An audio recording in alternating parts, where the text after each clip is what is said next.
this was a good week of chapters with everything coming out for once, which is nice. So we'll be starting off with One Piece, chapter 1068, and this was a good chapter showing the continued intrigue and drama on Egghead Island, with Dr. Vegapunk asking Luffy if he could join his crew, or at least set sail with him, and Luffy ultimately agreeing, despite Chopper's resistance to it. Jinbei is just simply a hype man and will go along with anything that Luffy puts forth. Dr. Vegapunk is seemingly thrilled and tells them to meet him on the Cloud Lab, where I think the rest of the crew is, and to take Bonnie with them up to the Cloud Lab so that she can, I guess, adjust, recover, whatever. Vegapunk seemingly has a soft spot for Bonnie. Whether that's because of Kuma or not, who's to say? So he ends up teleporting and disappearing to go up to the Cloud Lab, leaving the Straw Hats behind, as we see that CP0 has in fact infiltrated the island and begins their invasion, in a manner of speaking, as it seems as though Stussy has been here or lived on Egghead before and then joined the Marines after her stint on Egghead. So she knows a decent amount of what's going on and how the technology works, letting Kaku get hit by pretty much every defense the island has before Lucci takes down one of the Dr. Vegapunks. I believe it was Atlas or Violence, whatever one it was, that is taken down because Lucci is too powerful. And we see that Luffy ends up seeing Lucci and they lock eyes, seeing each other for the first time. So now it'll be a big cat and mouse game of Luffy trying to avoid Lucci and Lucci chasing down Luffy like his life depends on it, through most likely a level of hate that is ingrown within him, while the other two follow along as their destination is the same place. We also see that Kuma has disappeared from the revolutionaries' base of operations after seemingly feeling a disturbance in the force of feeling Bonnie in distress, it would seem, that would be my guess anyway, and is making his way to Egghead, I would assume. So overall, I think I'll give this chapter a B. It was good seeing the antics continue to ramp up as the drama of Egghead continues to boil to the point that things are just now exploding all over the place, with Lucci's invasion of the island and now Luffy's escape to the Cloud Lab. It'll be interesting to see how this chase goes, especially given the fact that we know how powerful Luffy currently is. So I imagine Lucci isn't necessarily too much of an issue, but I do imagine the two of them have an immense amount of pride and probably do want to fight each other tooth and nail. I think it'll be rather interesting to see how Oda handles this, as this feels like the one fight in One Piece where they're just going to go toe to toe, no real fun antics going on, given their last encounter. Unlike with every other fight in the series, Rob Lucci versus Luffy has always been a serious fight compared to everything else. Even the Yonko, Luffy has on occasion goofed off while taking it seriously in other big moments. So it'll be interesting how this battle goes, as well as the rematch between Kaku and Zoro, if there is one. So I look forward to seeing what happens there, as well as what happens with all the other Vegapunks and all the different schemes and plans and overall ridiculousness that's going to go on. It'll be interesting, to say the least, to see how the Vegapunks survive this invasion. So now we're on to Black Clover, chapter 345, and this was a good chapter showing more of what was happening with Asta mentally, as well as seeing him train with the strongest member of the Ryozen 7 and one of the more supportive members of it, as it would seem, as the one fighting him actively is the strongest, as he is self-proclaimed, and the one that is not fighting is there to make sure that Asta continues to heal and stay physically fit so that he can figure out what to do with his Zeton, as well as just train up quickly enough for them to help against the five-headed dragon and the paladins. We see that Asta has hit rock bottom in his self-esteem and his self-worth as well as his own inadequacies. He's feeling very much down on himself. He doesn't believe he could save anyone at this point simply because of how badly he failed, as well as seeing that Yuno had jumped so far ahead of him that it felt like the gap between the two of them was insurmountable, even to the point that he believed that if Yuno was there instead of him, Yuno would have saved Sister Lily. This all went on in his head and created a clear blockage for his development in terms of his self-doubt, no longer allowing him to truly fight at his peak. Not like every other point in the series where he had always truly believed he would be the next Wizard King, so he fought with full conviction. Now, for the first time in the entire series, he is fighting with fear and doubt clouding his effort. And so the strongest Ryozen 7 member is trying to give him self-confidence again, allow him to push past his limits and to work as hard as he can to become Wizard King. So it'll be interesting to see how much stronger Asta grows from this, regaining his self-confidence to the point of where it was before, and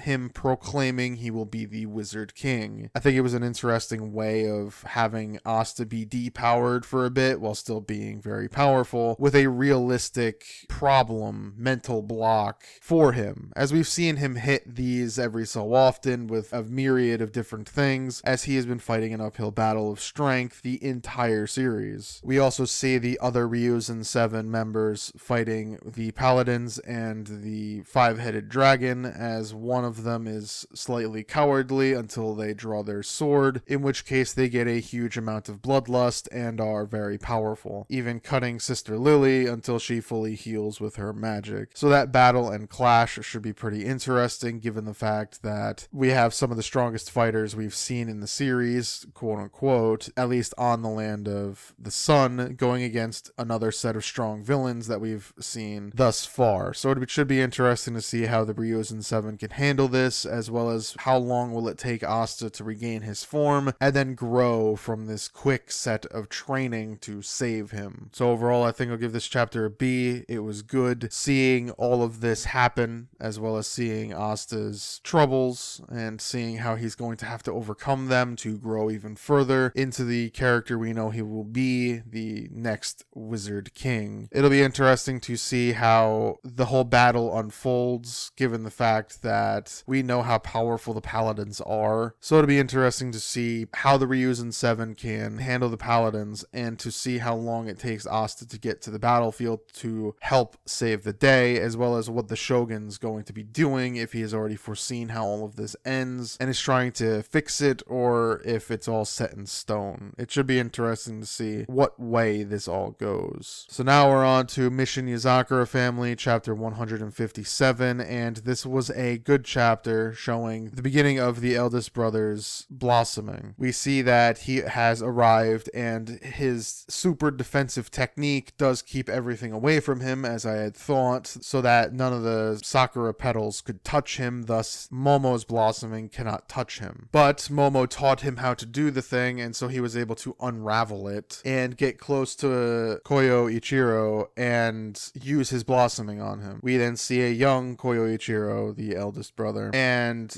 Momo, a sort of flashback back to their younger days, as well as a memory that Koyoichiro seemingly cherishes, and it's when Momo gave him the spider thread gloves and how it could be his weapon and the whole thing. It's a happy memory until Koyoichiro cuts Momo's ankles and forces him down to his knees, where then he explains that he has always loved Momo as if nothing happened. If anything, they are one and the same, wanting to protect the family at all costs. It's just that Koyoichiro could not do it back when he should have, and that has caused the suffering now, but he still loves his dad, and it still shows that they are very close, quote unquote, and how they operate and how they think, they are still one and the same. We then see Koyoichiro's blossoming at least begin, though it is not explained, as the area grows dark around him as well as around Momo, leading to some sort of attack as he says goodbye to Momo. It seems as though Teo is still there, watching all of this happen. So it'll be interesting to see what the blossoming actually is, as well as if Momo actually succumbs to this blossoming. So overall, I think I'll give this chapter a B. It was good to see this portion of what was going on happen, as well as to see that Koyoichiro could never have been corrupted. Now, I'm very curious to see if this is the end of this particular arc and what happens next, or if Momo is able to escape, which I'm placing my bet on that he does, and takes a few of the more stuck children and leaving, like I had said, more time in between where then they have to try to find a way to rescue them and blah blah blah. It could be very interesting to see what happens, whichever direction it decides to go, with the arc more or less ending here with Koyoichiro's victory, or if Momo is able to escape and escape big by taking more siblings, more of his children, leaving less of the Yozakura family for Teo to help and work with to save the others. It'll be interesting to see which way it goes, but for now it's up in the air. We'll have to see what next week holds and if we get an actual proper explanation on Koyoichiro's blossoming. So now we're on to Undead Unluck chapter 138, and this was a great chapter showing more of Fuko being completely out there in her designs and schemes and plans, as when she unlocks Apocalypse and begins the quests, she decides to pass on all of them, allowing all the different punishments to arrive all the same instead of just simply taking on the quests and trying to beat them. She just lets the punishments come, not seeing them as a really big problem, which I think is really interesting, seeing as how that just didn't seem like a thing that would work,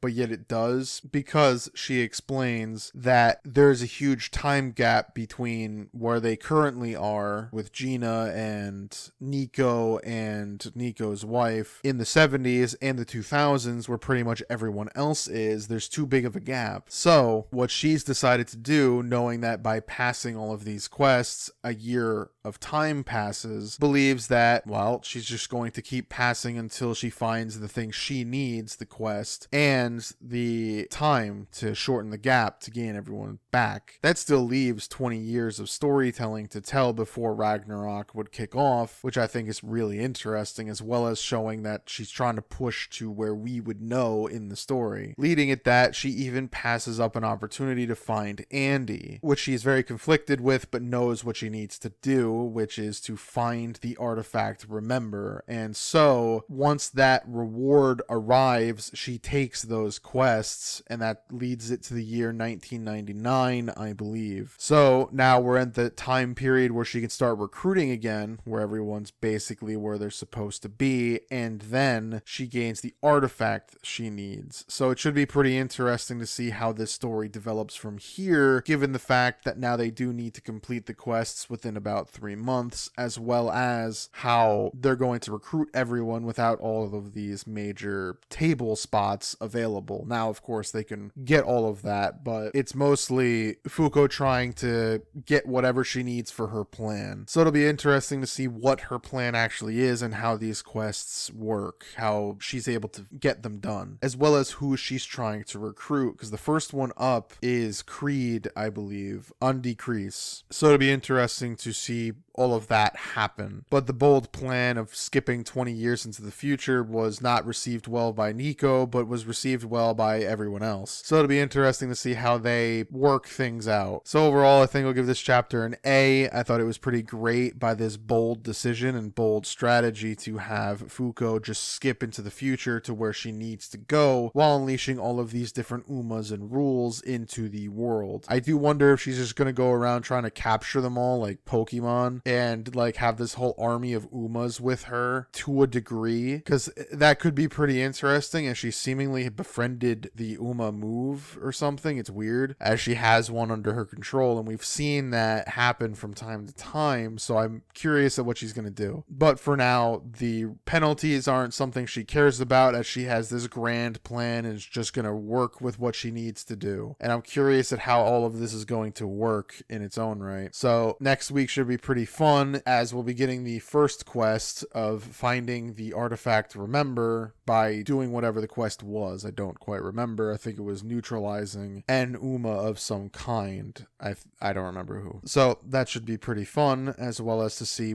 how the companions all continue to grow together. So now we're on to Mashle, Magic and Muscles, chapter 135, and this was another great chapter showing Ryo try his damnedest to stand up to Doom, despite the fact that Doom had already overwhelmingly won, as Ryo kept getting up from whatever onslaught was happening, to the point where he was just going to defy Doom to the bitter end, which he more or less does, trying to hit an attack, but ultimately could not, collapsing once again from basically tiredness, damage, and fatigue, not being able to cast one more spell, and Doom ultimately does respect Ryo and plans on just getting rid of him altogether, but shows him respect for standing up for what he believes in to the bitter end. Ultimately, though, he does not get that chance to kill Ryo, as a certain someone smashes in the door and walks down a long stairwell, oddly very hyped in like this overhyping of this whole thing, which I thought was very funny, as Mash arrives to save the day as he is returned, and we see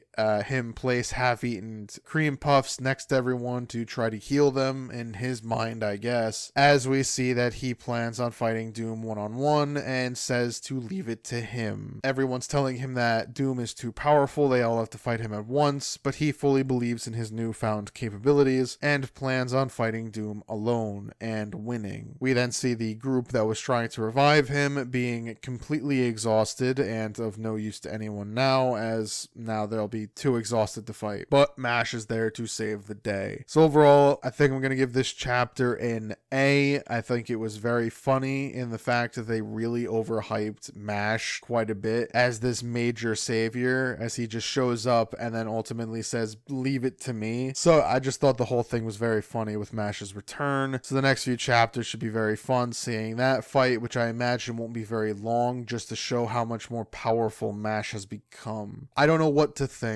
about how this story is going to end, but for now I'm going to let it ride just to see what type of ridiculousness happens, as I do think it would be very funny if everyone was hyping this up to be the final arc, only for it to not be the final arc, and everything just keeps going as we keep getting that this is the final arc or this is the final arc and it just never ends. That would be very funny to me. I don't think that'll happen, but I do kind of hope it is. But for now, we're going to get the very hyped Doom and Mash fight, and that should be fun for the next few chapters. Now we're on to Sakamoto Days, chapter 98, and this was a good chapter showing that Osuragi is an absolute monster as she takes on the geisha, and we see that the geisha is really no match for her, as even Shishibe tells his former mentor, who I've already forgotten the name of, that the new wave of finding assassins isn't with psychopaths and giving them guns, it's finding farm girls and giving them circular saws, as we see Osuragi continue to dominate and even take Shishibe's words at heart, trying not to disturb the normal folks who have nothing to do with all of this, where the geisha simply wants to kill everyone, it would seem, and that's why she's seemingly joined with Slur / Shishibe's mentor. The fight keeps going back and forth. It seems relatively even until you see Osuragi dominate from time to time, and ultimately the final bit of the chapter is Osuragi grabbing the geisha with a rope attached to her saw blade, covering up the area and decapitating her, but leaving it that no one knows what happened as she escapes underneath the geisha's robe that is up to cover the now deceased geisha. And the whole thing was just shocking and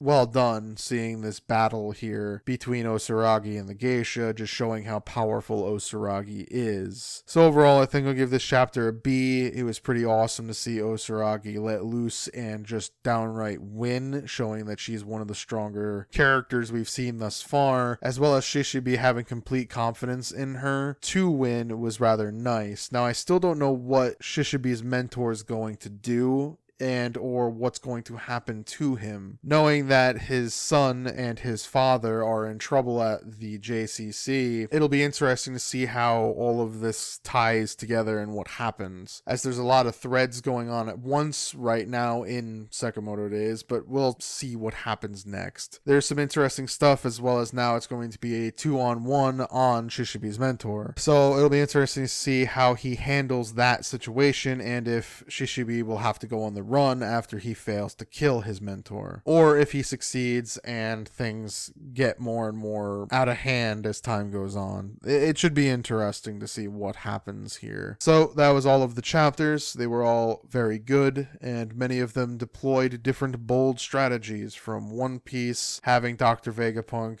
boldly just want to join the crew so that he can travel and find out the answers he's long been missing, as well as Lucci and CP0 hitching a ride on the Seraphim that they were escorting so that they can get past the sea beasts that end up destroying their ship, thus stranding them on Egghead for now. Black Clover had the bold strategy of keeping Asta back to try to rehabilitate him, as well as make him grow stronger and train him, while everyone else distracts and defends the land of the sun. Mission Yozakura family had it that Koyoichiro boldly just simply wins up front, even being quote-unquote brainwashed, knowing it won't work, and winning the fight, at least for now, against Momo. Undead Unluck had Fuko's bold strategy of skipping 20 years into the future, which I still think is insane, but she clearly has a method to her madness. Mashle had it that Mash's bold strategy is just being him, and Sakamoto Days didn't really have one. It just was the bold strategy of having Osaragi win. So now we're on to everything else, and Jujutsu Kaisen was fine, Blue Box was fine, and Tokyo Demon Bride was fine. All fine and fun. Elusive Samurai was good, as we continue to see different obstacles be put in front of the main character, as the horse guy ends up unleashing even further power from his horse, as well as we got a backstory for him, which was weird. So it'll be interesting to see how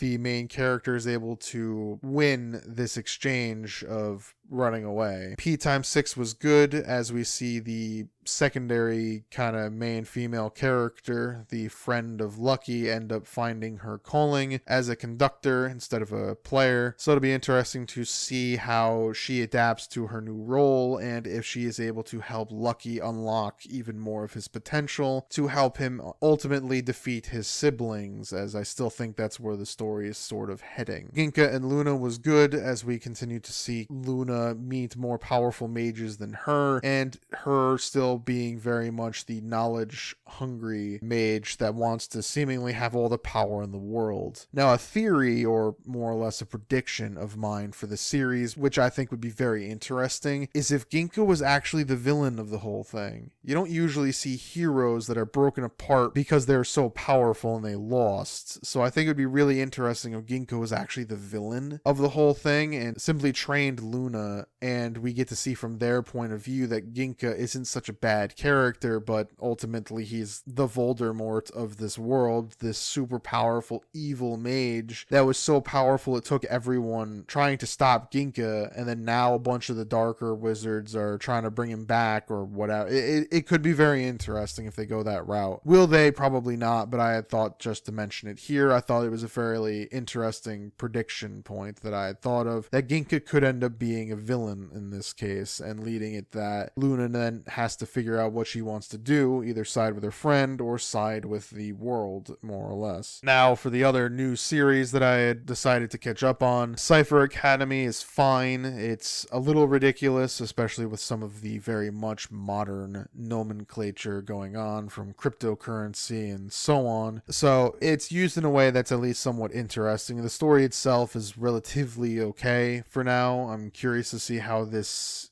goes and if it elevates in any way, shape, or form. But for now, it's relatively fine. And the Ichinoi's Family Deadly Sins is another new series, and it is a interesting series to say the least, as I'm not sure where any of it is going, as most of it is fairly dark and macabre. The whole family was in an accident, and all of them got amnesia and have no idea who they were before the accident. They get home, and the whole house is filled with secrets. So the one character, the pseudo main character, we find out some things with him, and he experiences bullying and blah blah blah. We get to see it from his point of view for now, as he's starting to seemingly fight his old bad habits and whatever was going on with him before to try to remain as the new good version of himself. It's weird. So I'm curious to see where it's going and what's actually going on with this whole thing, but for now it's a relatively interesting experience of a manga. So that was everything. It was a great week of chapters overall, with everything coming out and a lot of interesting stuff going on with about every series. And it'll be interesting to see how far these new series go, as I have no idea if they're doing well, if they're not, I don't know. But for now, I think both of them are fine, so I think they're at least in the clear for a little while at least. So if you enjoyed this video, please leave a like, and as always, thank you for watching.